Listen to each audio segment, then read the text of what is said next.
Welcome to Sex Care is Self-Care, a conversation on women's sexual health. Today I'm joined by members of our PBF Medical Board to discuss something very interesting. So Dr. Krychman, let's start with you. Can you introduce yourself and tell them what you do on a daily basis? Well, hi, Patty. Thanks so much for having us today to talk about so many important issues in women's sexual health.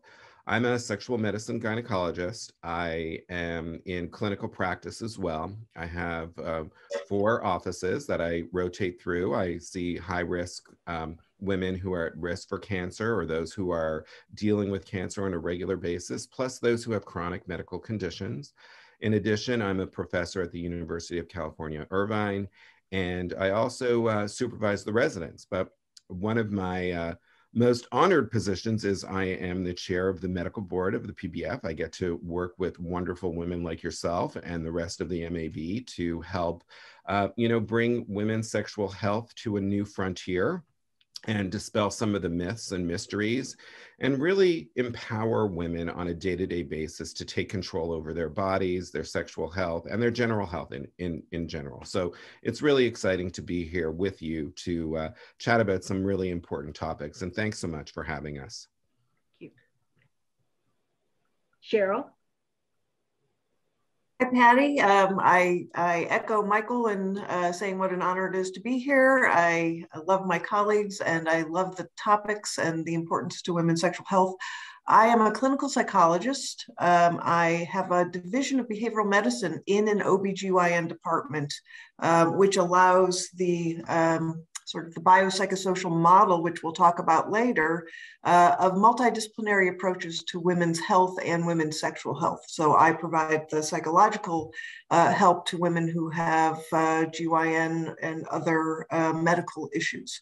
I'm also a professor in the departments of reproductive biology, psychiatry, and urology, all important areas for women's health, at Case Western Reserve University School of Medicine. And I'm the newest, maybe not youngest, member of your medical advisory board. So I'm so pleased that you have included a psychologist. Thank you. Thank you. Christine?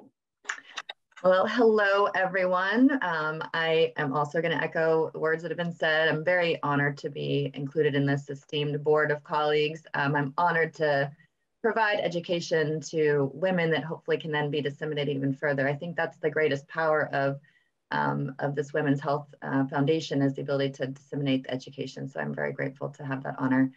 So a little bit about me. My name is Christine Vaccaro. I'm fellowship trained and double board certified in female pelvic medicine and reconstructive surgery, which is just a long fancy name to say urogynecology. So I deal with women's pelvic floor disorders on a daily basis, which includes their sexual health. So that is what I do. I'm an associate professor of obstetrics and gynecology. Happy to be here. Cheryl? Hello and good morning. I'm Cheryl Iglesia and I am the director of female pelvic medicine and reconstructive surgery for MedStar Health in Washington, DC. I'm also a professor of OBGYN and urology at Georgetown University School of Medicine. And my passion is educating women about pelvic floor issues. In addition to being a surgeon, we are intimately involved in training the next generation OBGYN and urology residents. And I'm happy to say that this past Friday was the big match day, and all of my mentees, we had 12 go into OBGYN, they all matched. 6 were particularly, I was very close to it, and that's exciting. So in addition to talking to you as patients and as advocates for women's health, we'd like to train the next generation of OBGYNs. Thank you. Kathleen? Hello. Well, I'm very excited to be here. You all consultants are the grassroots for all of this education. You're the one who can take that client and help them through many issues with sexual health. And so by having this opportunity to provide this education is very near and dear to me.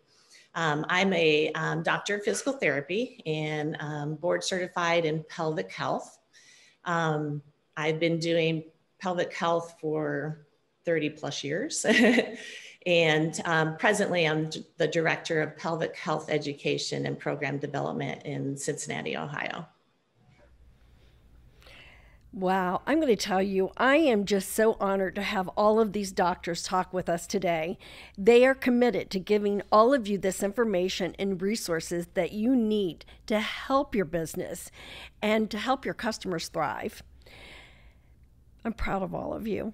This is amazing. Thank you so much for being here. There are a lot of questions from women who can't experience an orgasm, even using an enhancement or even through foreplay. What are some of the suggestions that can help them accomplish this? What's going on?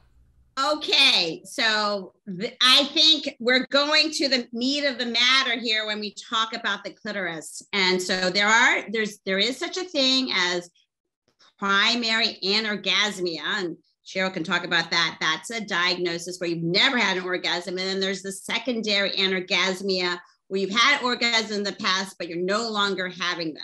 So while Cheryl was talking about the biopsycho, more psychosocial, I'm going to focus more on the bio part and on the anatomy and physiology of the sexual response, because I think that people need to understand all of the intricate nerves, muscles, glands that are necessary. And I'm going to credit my colleague, Dr. Kathleen Vaccaro, for this clitoris that she gave me last year at the national meeting. And I believe that you had some golden ones that were gifts too. I still think we need to give out these golden clitoris awards. But the issue with the clitoris is that it's not just a little button. You know, it is actually a full organ that has 3 parts. And look how nice and 3-dimensional we are here. With the clitoris glands, that's the little tip. That's what people think, you know, that is the clitoris. But no, there's more. There is a body that is very long, and there are legs on either side of the vaginal opening. And ladies and gentlemen, do you know that with arousal and engorgement and the appropriate sexual stimulation, this little complex thing can increase 50 to 300%. And I kid you not, because we have MRI data literally of women self-pleasuring, and they're also looking at erotic videos and stuff. MRI information, images showing this real engorgement that's happening. So what do we need to be able to have the functional clitoris and the stimulation that we need to get orgasm?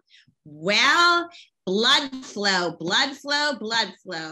We need to make sure that the tissues have enough blood flow so that when you stimulate the nerves, and there is a specific nerve, a branch off the pudendal nerve, and we can even test this, where you touch the clitoris and you'll see a little wink at the anus. That is called the clitoral anal reflex.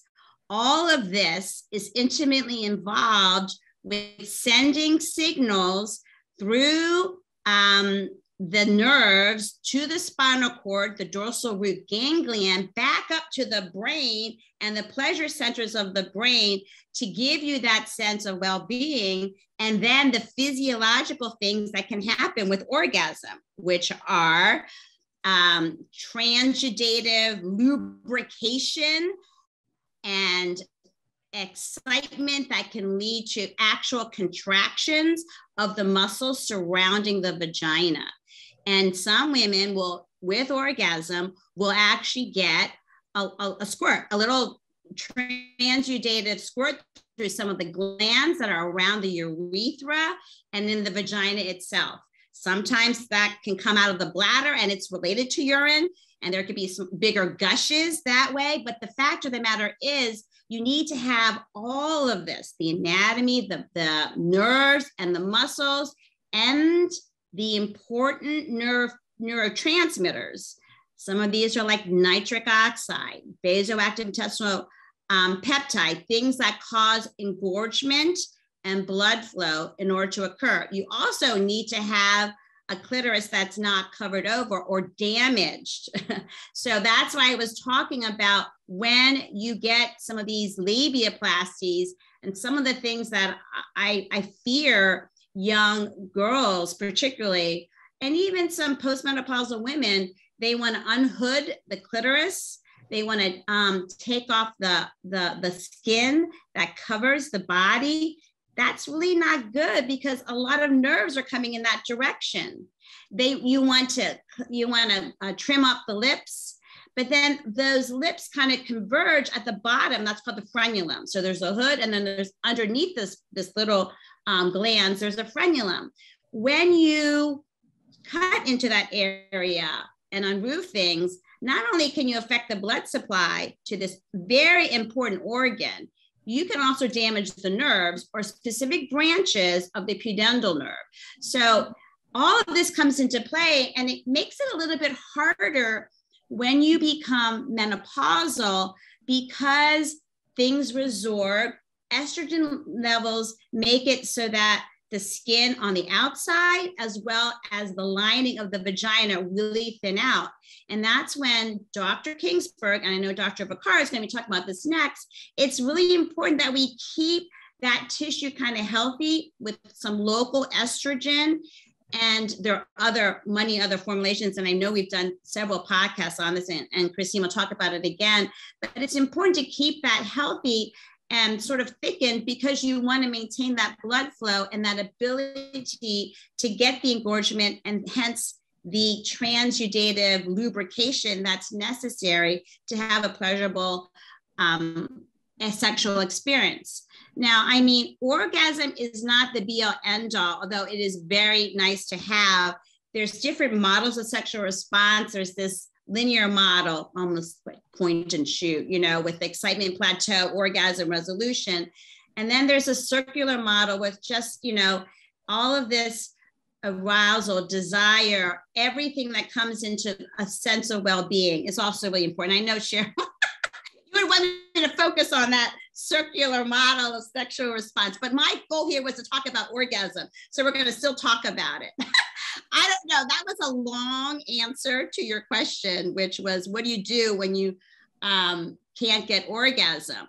What you do is you go and talk to your doctor, and we take a look at things down there, and we talk about where this clitoris is located, because I can tell you that people may not exactly know, and they may not know how to masturbate. They may not know exactly where to stimulate in order to be able, and it's surprising me. I have patients that have been married, 30, 40, 50 years and to the same partner. And, yes, now the partner with the 50, 60, 70 rule has erectile dysfunction. So, she's never had, but there's nothing wrong with the fingers. There's nothing wrong with his tongue. There's nothing wrong with getting an enhancing toy to be able to place it on the spot, because, with age, yes, blood flow goes, even your innervation kind of decreases with age. So it's going to take a little bit more stimulation.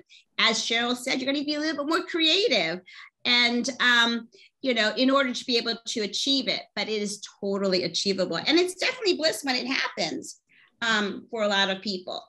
Now you're going to ask me about the G-spot. I know you're going to ask me about the G-spot. I'm going to ask you about the G-spot? You're going to ask me about the G-spot, because everybody asks about the G-spot because it's considered the holy grail of the sexual response. Well, talk about it. Okay. I'm going to bring in my colleague, Dr. Vaccaro, to come in on this too.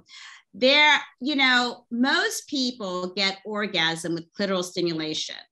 However, there are people who are they're very into vaginal penetrative sex, and a spot along the anterior wall, a few finger breadths up. It's like, like this kind of motion along the anterior wall, which honestly, you know, if that's called a vaginal orgasm, whatever, I believe, and I think a lot of people believe from MRI and even sonogram studies where people actually who are vaginally orgasmic have been evaluated with sonogram, placing their fingers of where that is in the vagina. That is their G spot. And it actually correlates on the undersurface of the clitoris, because I say this is the glands on the back of it between the body and the crura. I believe that's where people are actually sort of stimulating. And so, you know, we haven't had a lot of studies being able to map this out and find, you know, that holy grail. But I do believe that some women, that is highly innervated and, you know, it's a pleasure center. So most orgasms, as Dr. Kingsberg said, are achieved through clitoral stimulation at the glands level, but some people get a lot of pleasure with, you know, having that other C spot stimulated on the underside, you know, the G spot and the C spot. And there are devices that are designed for that. You know, they're literally designed like little C's to stimulate both spots. Some, you know, I mean, lots of devices have little tentacle portions with it, but it's just important to know what feels good to you, that it can exist. And, you know, Pure Romance certainly has those products that stimulates in that area. I like the way Dr. Vaccaro calls it the clitoral complex, because I certainly would like to live there, because I think because it is. I mean, it's like a city in itself. It's just not the top. There's so many nerve endings. And I think if you're not enjoying every single one of those nerve endings and exploring, you're doing your body a disservice. Am I right? You should explore. Give yourself permission to do it. Find out what it is that you like. You know, yeah. Okay, I'm going to ask you. Do you mind if I just say a few comments? Because I've been really enjoying listening to everyone talk. This has been already a wonderful conversation, but I wanted to just hit a couple more points that Sheryl already made. But one of our podcasts was called The C Spot. And if you really want to delve into clitoral anatomy even more, because I think the more empowering we can educate women about their anatomy, it's so big. It's beyond big, it's huge. So that really gets into the nitty gritty of the anatomy and, you know, the differences between what people call it. I like to call it the C spot just to give more credit to the clitoris, which is likely, you know, all the sensation for a woman, but it's certainly okay to call it the G spot because it's still in the same area. But, you know, taking a little bit of extra time to delve into this topic specifically on that podcast, I think would be really important. And then other things that I just want to touch on that Sheryl already mentioned was just empowering women to look. Often in my clinic, when patients come with either primary or secondary anorgasmia, having them take a mirror, we take the time, we look at the anatomy together just so they know where the parts are, because sometimes they've never looked. So we do that, we give them that safe space to tell them to explore this area. We make sure that they understand that they have permission to explore the area. But a lot of times they don't understand that they need to do this on their own. I think a lot of women think they need to have their partner explore with them. And in this situation, it's really important for them to know that having a safe space on their own with no distractions, and a lot of times using a toy to get the extra stimulation they need. And that may be on the glands, that may be internal on the C or G spot, whichever you prefer to call it. And it may be a combination of the two. So making sure they know they need to explore, figure it out, so that then they can talk to their partner and tell their partner what does feel good. So those are just a few things that. And we should do a segment just on masturbation for women. You know, to Dr. McCall's point, when we treat primary anorgasmia, we often will teach women they really need to learn to self-stimulate and reach orgasm on their own without a partner present, because you have the performance anxiety, the distraction, the embarrassment, we got to keep that separate. And we have data on the best treatments for learning to masturbate, and directed masturbation really is a cognitive behavioral approach that does include learning your anatomy and then learning toys and where to touch, and then a gradual exposure to becoming able to reach orgasm, because so many women who are not orgasmic just don't have the education and the permission. I wish everybody saw Dr. Vaccaro and Dr. Iglesia and Dr. Krychman, because they're the ones that allow, if a clinician would only give permission for women to explore and figure out how their bodies work, we would have many, many fewer women with orgasmic dysfunction. And if we could empower them to use toys and vibrators to learn, they then incorporate that with their partners. But first, they have to do it on their own. I agree. And you know what? I'm sure that so many people out there listening today, and our partners who are listening, they speak to women on a daily basis. And there are so many women who have not given themselves permission. And you guys look like the dream team. They're saying to themselves, my doctor never talks to me about this. And so therefore, I think that if your doctor is not opening up and talking to you and helping educate and giving you permission to explore, then you need to find another doctor. Fire them. Yeah. I think I have one more question, because I know a lot of our partners ask about this. They're being asked, and I just would like for you to maybe talk to us about this. Does the O shot help with orgasms? What is that? So the O shot, some people call it the G shot. That is an injection that is usually cash-based, that can be put in with your own stem cells, platelet-rich proteins, PRP, injections into the anterior vaginal wall.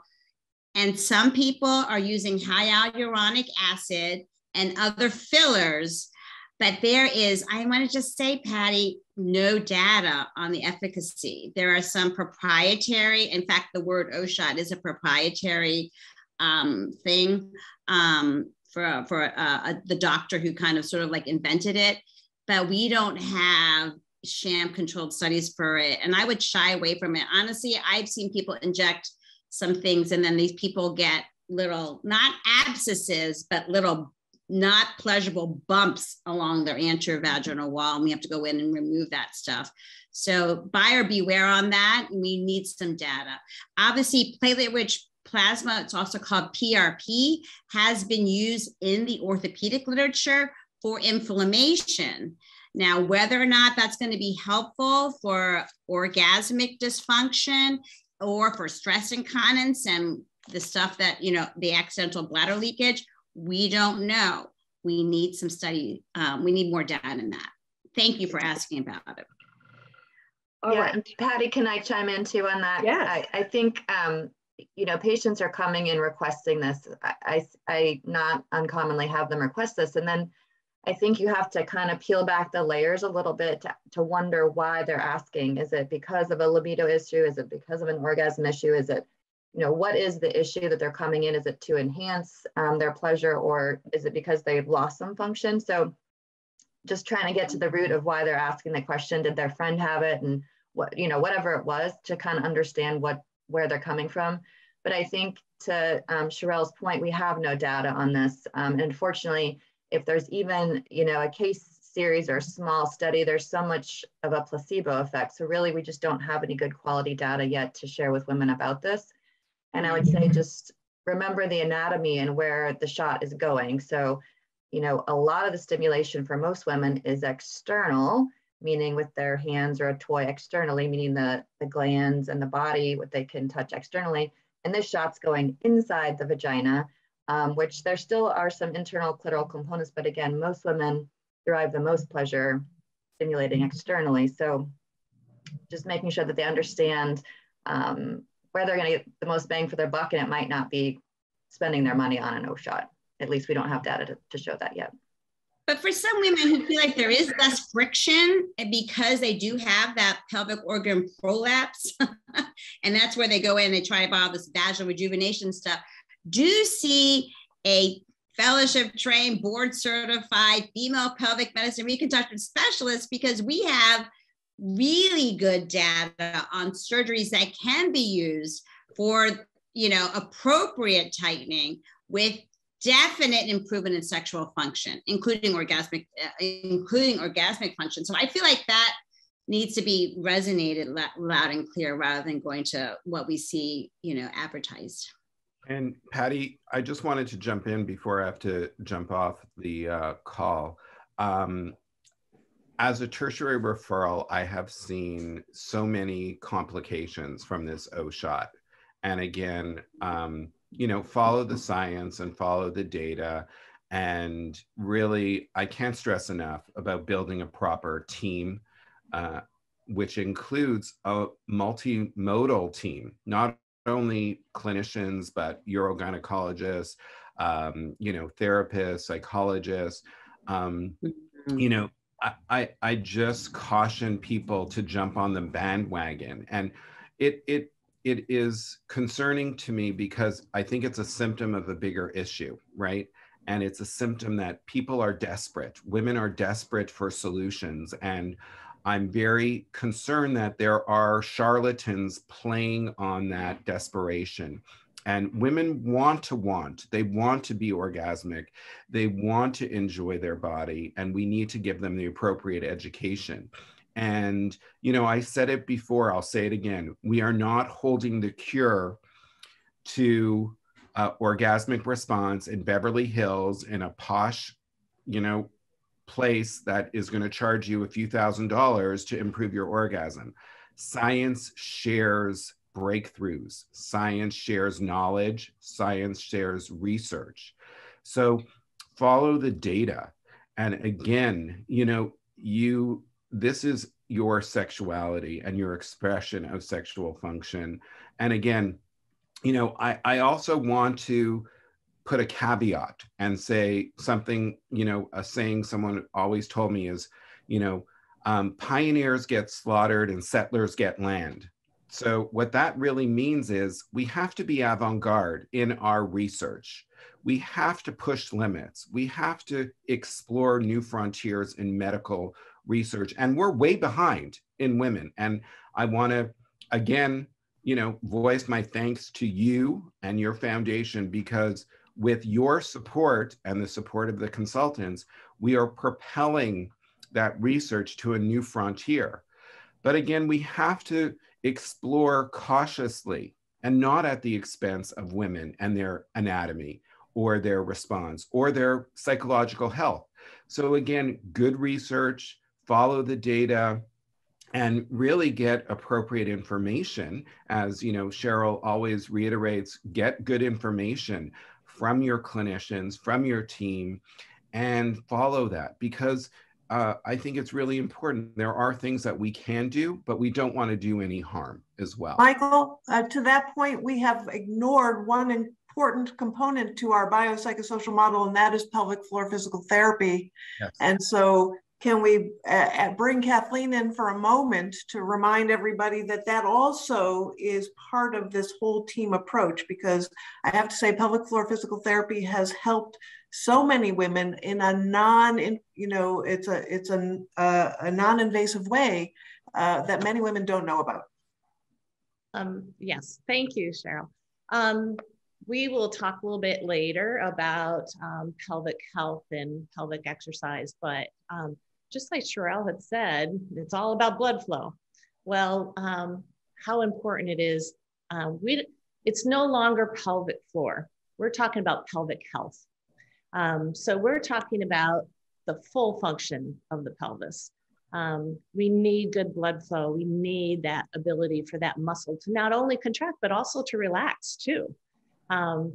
So you're absolutely right. And we are part of the multidisciplinary team. Go see your physician first, check out, make sure that there's any medical problems. But we work with your physician to maximize it And we're all about the education. You know, if that is one of your goals is to achieve orgasm, we are going to be spending a lot of time educating, showing you the anatomy, giving you different tools to become aware of the parts of your body and how they function and how to maximize the response. So thank you very much for bringing that up. Thank you.